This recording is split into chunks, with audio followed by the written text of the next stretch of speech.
మీరు ఇల్లు కొందామని ప్లాన్ చేస్తున్నప్పుడు మీకు వస్తున్నటువంటి అడ్వైసెస్ ఏంటి? బ్యాంక్ లోన్ తీసుకోమంటున్నారా? బట్ బ్యాంక్ లోన్ తీసుకుంటే ఈఎంఐ ఎంత కాలం కట్టాలి? సో ఇవాళ ఈ వీడియోలో నేను వచ్చేసి మీరు ఇల్లు కొందామని ప్లాన్ చేస్తున్నట్లయితే అసలు బ్యాంక్ లోన్ అనేది తీసుకోవాలా వద్దా అనే విషయం మీద క్లియర్ గా డిస్కస్ చేద్దాం అనుకుంటున్నాను. కానీ ఈ వీడియోలో ఈ సినారియోని బాగా మీకు అర్థమయ్యేలా చెప్పడం కోసం నేను ఒక రెండు రియల్ టైం ఎగ్జాంపుల్స్ ని తీసుకుందాం అనుకుంటున్నాను. సో ఈ రియల్ టైం ఎక్స్పీరియన్స్ ని మీకు క్లియర్ గా చెప్పడం కోసం నేను నా ఫ్రెండ్స్ యొక్క ఎక్స్పీరియన్స్ ని మీకు తెలియజేద్దాం అనుకుంటున్నాను. సో వీడియోలోకి వెళ్ళే ముందు ఒక చిన్న రిక్వెస్ట్, ఈ ఛానల్ ని ఇంతవరకు ఎవరైనా సబ్స్క్రైబ్ చేసుకోకుండా చూస్తున్నా లేకపోతే కొత్తగా చూస్తున్నా ముందుగా మై పైసా ఛానల్ అయితే సబ్స్క్రైబ్ చేసుకోండి. సో ఇక ఏమాత్రం ఆలస్యం చేయకుండా వీడియోలోకి అయితే వెళ్ళిపోదాం.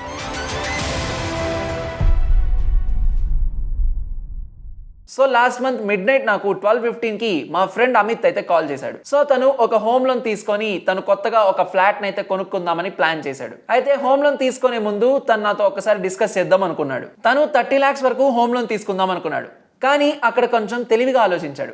30 lakhs హోమ్ లోన్ తీసుకుంటే ఇంట్రెస్ట్ తో పాటు క్యాలిక్యులేట్ చేస్తుంటే తనకి ఆల్మోస్ట్ 58 lakhs వరకు వస్తుంది. సో అది విన్నాక నేను వాడితో ఇట్లా అన్నాను, మరి నీకు ఇప్పుడు ఇంత లేట్ గా ఈ విషయం అనేది అర్థమైందా అని చెప్పి అడిగాను. ఆ తర్వాత వాడు కూడా అదే అన్నాడు, మరి హోమ్ లోన్ తీసుకోకుండా ఒక ఫ్లాట్ ని కొనుక్కోవాలంటే ఏదైనా ఒక సొల్యూషన్ ఉందా అని అడిగాడు. అప్పుడే నేను నా ఇంకొక ఫ్రెండ్ ఎక్స్పీరియన్స్ ని తనకి చెప్పాను. తను వచ్చేసి రాహుల్.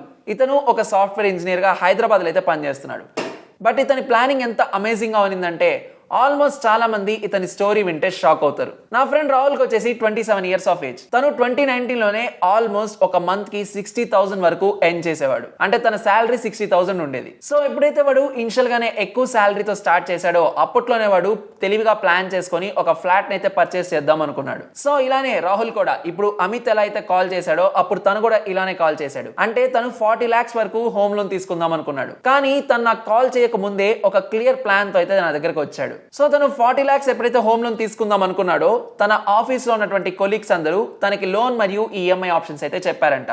సో తను దాన్ని ఇంటికి వెళ్ళి కొంచెం క్లియర్ గా ప్రాక్టికల్ గా క్యాలిక్యులేట్ చేసి చూశాడు. తను ఒక ఈఎంఐ క్యాలిక్యులేటర్ సహాయంతో 35 lakhs వరకు లోన్ తీసుకుంటున్నట్లయితే తను ఈఎంఐ ఎంత కాలం చెల్లించాల్సి ఉంటుంది అనేది క్యాలిక్యులేట్ చేసుకున్నాడు. దానికోసం తను 8.5% ఇంట్రెస్ట్ ని యావరేజ్ గా అజ్యూమ్ చేసుకున్నాడు. సో ఇప్పుడు 35 lakhs లోన్ కి 8.5% ఇంట్రెస్ట్ యాడ్ చేసుకుంటే తను ఈఎంఐ ఎంత కట్టాలో తన మాటలోనే చెప్పాడు. సో తను క్యాలిక్యులేట్ చేసుకున్నప్పుడు తనకు వచ్చినటువంటి క్యాలిక్యులేషన్స్ ఏంటంటే 30,000 అనేది తన మంత్లీ ఈఎంఐ అనుకున్నాడు. సో 30,000 మంత్లీ ఈఎంఐ అంటే 1 year కి 3.6 lakhs.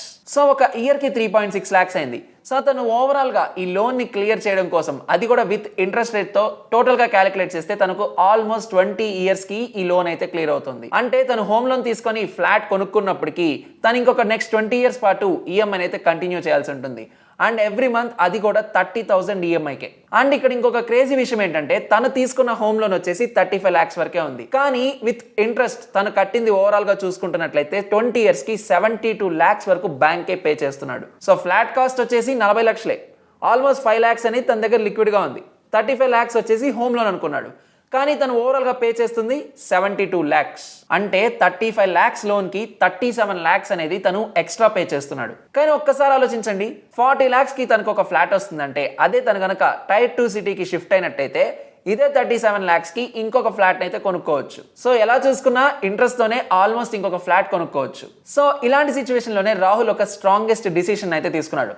ఆ డిసిషన్ విన్నాక నాకే ఆల్మోస్ట్ మైండ్ పోయింది. ఇప్పుడు నేను కనుక దాన్ని మీతో షేర్ చేసుకుంటున్నట్లయితే ఇలా కూడా మనం అమౌంట్ ని సేవ్ చేసి ఫ్లాట్ ని అయితే కొనుక్కోవచ్చు అనే డౌట్ మీకు కూడా వస్తుంది. సో రాహుల్ ఏమనుకున్నాడంటే అప్పటికప్పుడు హోమ్ లోన్ తీసుకొని ఒక ఫ్లాట్ ని తీసుకోవడం కంటే ఇంకొన్ని రోజుల పాటు ఫస్ట్ ఆఫ్ ఆల్ వెయిట్ చేద్దాం అనుకున్నాడు. అండ్ దానికోసం తను ఒక 4 years వెయిటింగ్ పీరియడ్ ని కూడా పెట్టుకున్నాడు. అందుకోసమని సేవింగ్స్ తో పాటు తను లోన్ ప్లాన్ కూడా పెట్టుకున్నాడు. కానీ లోన్ కోసం ఎక్కువ అమౌంట్ కాకుండా అంటే సేవింగ్స్ లో ఎక్కువ అమౌంట్ ని సేవ్ చేసి లోన్ కోసం తక్కువ అమౌంట్ తీసుకొని తనైతే ఫ్లాట్ ని పర్చేస్ చేసుకోవాలని డిసైడ్ అయ్యాడు. బట్ తను ఆ డిసిషన్ తీసుకున్న వెంటనే అందరూ తన పక్క చూసి నవ్వారు.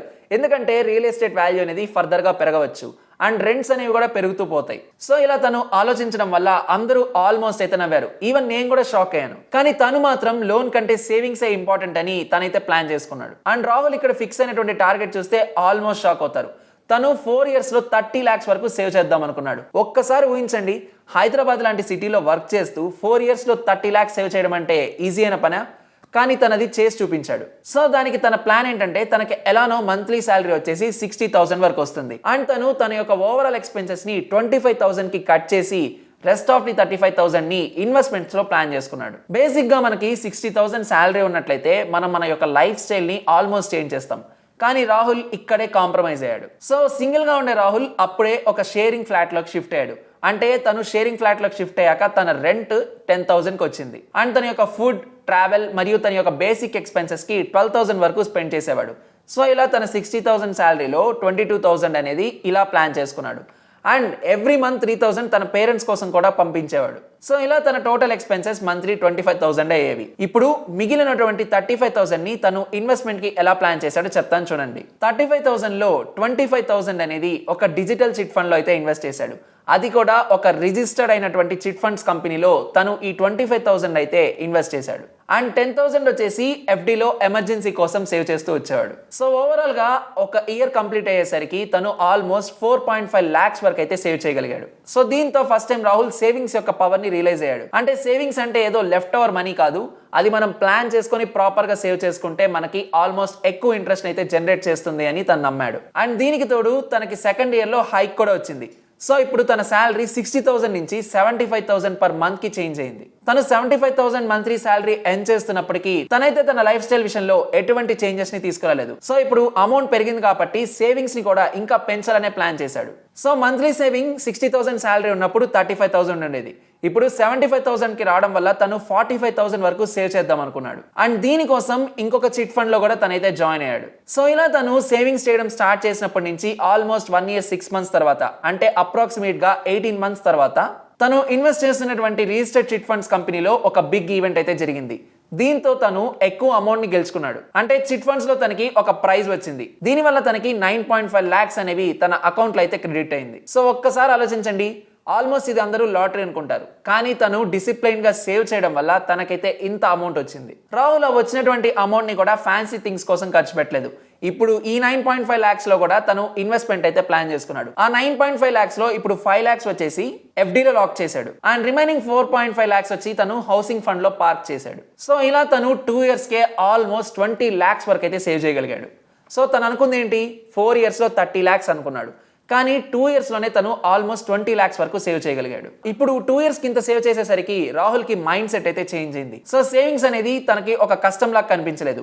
ఇప్పుడు తనకి సేవింగ్స్ అనేది ఒక అడిక్షన్ అయింది. అండ్ 3rd year లో తన శాలరీ మళ్ళీ హైక్ అయింది. సో ఇప్పుడు 75,000 నుంచి ఆల్మోస్ట్ 85,000 కి అయితే చేంజ్ అయింది. ఇప్పుడు తన మంత్లీ శాలరీయే 85,000. అండ్ వన్స్ 85,000 అవ్వగానే తను మంత్లీ 45,000 నుంచి 50,000 వరకు సేవ్ చేయడం స్టార్ట్ చేశాడు. అండ్ దీంతో పాటు తనకున్నటువంటి స్కిల్స్ తో ఫ్రీలాన్స్ ప్రాజెక్ట్స్ కూడా తీసుకున్నాడు. సో ఇలా తను చేస్తూ పోవడం వల్ల ఆల్రెడీ తను వేసినటువంటి ఎఫ్డి మెచ్యూర్ అయింది. సో మెచ్యూర్ అవడం వల్ల ఆ ఎఫ్డి అమౌంట్ కి ఇంట్రెస్ట్ అనేది కూడా జనరేట్ అయింది. అండ్ చిట్ నుంచి వస్తున్నటువంటి రిటర్న్స్ కంటిన్యూ అయ్యాయి. సో ఓవరాల్ గా 4th year లో రాహుల్ మళ్ళీ ఒక్కసారి క్యాలిక్యులేటర్ ని ఓపెన్ చేశాడు.